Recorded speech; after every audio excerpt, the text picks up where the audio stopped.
Okay, now hello, welcome back everyone. Today I'm Kevin from Kevin MC, and today we're on the old desk, which has my new monitor on it, which is playing some music on my launching speakers. Now, this is an action cam, and it's not that big right there, which is my old action cam. It is something from this company, which is see it's Yi. So a Yi cam with a screen, so it must be the Yi 4K as it is right here. So I bought this thing for pretty cheap, and this thing's actually sold right now, so I'm only gonna have a little bit of time using it. I've been using this thing for like a week, I think, and I put this thing for sale like this morning, more like this afternoon, and it just got sold like at 8 o'clock in the night. So not bad, I'd say. Quick sale, quick profit in COVID times. So then what can I say about it? I actually bought this thing pretty cheap, and I'll just say that way. So I bought this thing for cheap, and actually it's in pretty good condition. The lens is actually perfect, like zero scratches, and even the coating's like so good on this thing. And it has some scratch on the side, see, and the front, but on the back it's actually immaculate, just my fingerprints right there. And why I have so many fingerprints on this thing is because, as you can see, there's only one button up here, right there. So this button used to turn on this thing and do everything on it, aside from like touching and stuff like that. So this actually has a touchscreen. Let me go show you this. So let's put this thing down. Today I'm not using a tripod because obviously I'm in my old desk and my tripod's not here. My tripod's like right there, so I'm not sure why the heck I put my tripod there, but that's where it is right now. So let me go show you this. I actually bought this thing for like a project, which is to put a focusing screen, like the I'm Back project, essentially in the front of this thing, with some M12 lens, so that I could actually do what you call that thing, so that I could actually like use a full frame equivalent camera for like on the chip. So let me go turn the what you call that thing, brightness down. Where's the brightness? There you go. So low, perfect. So now this thing actually goes up to 4K 30 FPS in normal video, or 4K Ultra 24 FPS. Now for me, I usually use 4K 30 because of this LG 27 UL600, which I have right here. Let's make my Sony focus. There you go. This is a 4K monitor I have, and it's a shame really if you actually like record at 1080p, because it actually gets so muddy on this thing because of how big this thing is. It's actually 27 inches, so yeah. Now let me go talk to you about the menus. This is actually a really nice menu actually to like scroll through, and the touchscreen is awesome on this thing. Like, if you can see this is like leaps and bounds in front of Sony's touchscreen.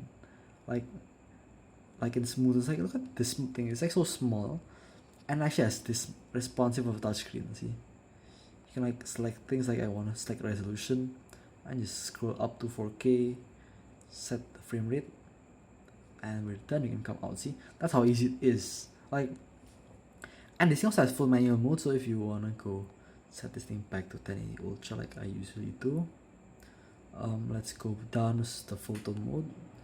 This actually does, see, so you can actually control the shutter speed, which is like 1/500 of a second to like 3 seconds.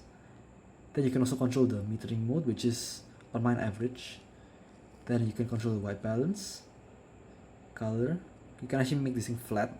Oh, why did I click ISO? See, you've got a flat profile. Then you got like ISO, which I set min to 100 and max to auto. You can actually also use this thing as like a manual mode, so you can actually like set max to 800 and min to 800, and it's only gonna select 800. So that's a way to like get it to set ISO. Then you got this like sharpness setting stuff, which I do not use. EV is exposure value, and I think this thing, oh yeah, you got ISO and shutter speed. The lens setting on f2.8 lens, if I'm not mistaken, so that's the lens right there. Then That's for the photo menus, timestamp, format, stuff like that. Then you got like distortion control, which is like gonna make it a flat lens. See, it's actually like not fish eyeing. And if you actually go turn this thing off, let me go turn this thing off, you actually have this fish eye. See, it's bulging, stuff like that. So then things I don't like about this thing, low light. I know I sound like a bag of shit like talking about low light on this thing, but it is pretty bad. Actually, it gets like green footage if you actually use this thing in low light. But at daylight, this thing's awesome. Like, it's super nice and super sharp. Only thing is the lens actually has some chromatic aberration, so in videos you actually have like blue halo around stuff. But I'm not really gonna complain about that because this is a pretty wide lens. I got Wi-Fi. You can actually also use 5G Wi-Fi, see, 5 GHz Wi-Fi. So if you're in like a crowded place, you can actually like turn on 5G Wi-Fi and not have to worry about like the signal bands like crossing each other and like making your video feed so fully muddy and stuff like that. Then you can change the Wi-Fi info and stuff like that. Change Wi-Fi password. Then brightness. You can actually set this thing's brightness. Like, this is like my first action cam where you can actually set the LCD brightness. Then you can actually use the beeps if you actually do like it. But I hate beeps, so mute this thing fully. You can use LEDs. You can actually set the LEDs so that this thing actually turns off if you're like trying to go stealth. And then you have this in-house mode, which is for like the waterproof casing, stuff like that. Remote control, this is the Bluetooth one. Video standard, NTSC, you can actually change the single panel for like 25 FPS. Then you can get like advanced stuff, which is this. I'm not sure how they get AV out because this is like a micro USB jack. It only has one jack, so there's no other like friggin' jacks on this thing. No HDMI, so that's partially why I ditched this thing for this project, and I actually wanna get the old like Yi 2K, and that's what I wanna use for my project for this. This thing's going to be sold still for a profit, so that's not bad, I'd say. And you actually have battery percentage, so you can actually see the battery instead of like looking at the freaking bars of like normal action cams. So that's that for the photo modes. These things all explain themselves, I think. Video mode, you also have thumb settings, which are not bad, I'd say. See? So yeah, that's mostly it for this thing. You can actually scroll through this.